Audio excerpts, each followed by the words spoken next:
Austin Dunham, and I will be reading Luke chapter 15. Now the tax collectors and sinners were all drawing near to him, and the Pharisees and the scribes grumbled, saying, "This man receives sinners and eats with them." So he told them this parable. "What man of you, having 100 sheep, if he has lost one of them, does not leave the 99 in the open country and go after the one that he has lost until he finds it? And when he's found it, lays it onto his shoulders, rejoicing. And when he comes home, he calls together his friends and his neighbors, saying to them, 'Rejoice with me, I have found my sheep that was lost.' Just so I tell you that there will be more joy in heaven over one sinner who repents than over 99 righteous persons who need no repentance.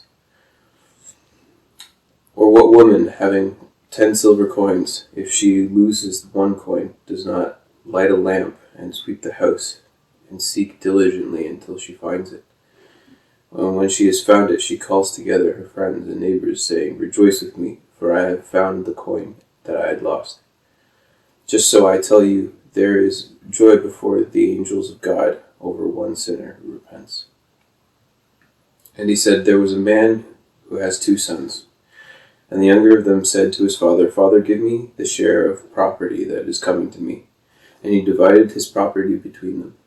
Not many days later, the younger son gathered all he had, took a journey into a far country, and there he squandered his property in reckless living. And when he had spent everything, a severe famine arose in the country and he began to be in need. So he went and hired himself out to one of the citizens of that country, who sent him into the fields to feed pigs. And he was longing to be fed with the pods that the pigs ate, and no one gave him anything. But when he came to himself, he said, 'How many of my father's hired servants have more than enough bread, but I perish here with hunger? I will rise and go to my father, and I will say to him, Father, I have sinned against heaven and before you. I am no longer worthy to be called your son. Treat me as one of your hired servants.' And then he arose and came to his father. But while he was still a long way off, the father saw him and felt compassion, and ran and embraced him and kissed him. And the son said to him, 'Father, I have sinned against heaven and before you. I am no longer worthy to be called your son.' But the father said to his servants, 'Bring quickly the best robe and put it on him, and put a ring on his hand and shoes on his feet, and bring the fattened calf and kill it. And let us eat and celebrate. For this my son was dead, and he is alive again. He was lost, and now he is found.' And they began to celebrate. Now his older son was in the field, and he came and drew near to the house. He heard music and dancing. He called one of the servants and asked what these things meant.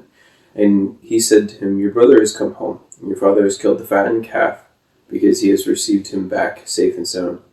But he was angry and refused to go. And his father came out and entreated him. But he answered his father, 'Look, these many years I have served you. I have never disobeyed your command, and yet you never gave me a young goat that I might celebrate with my friends.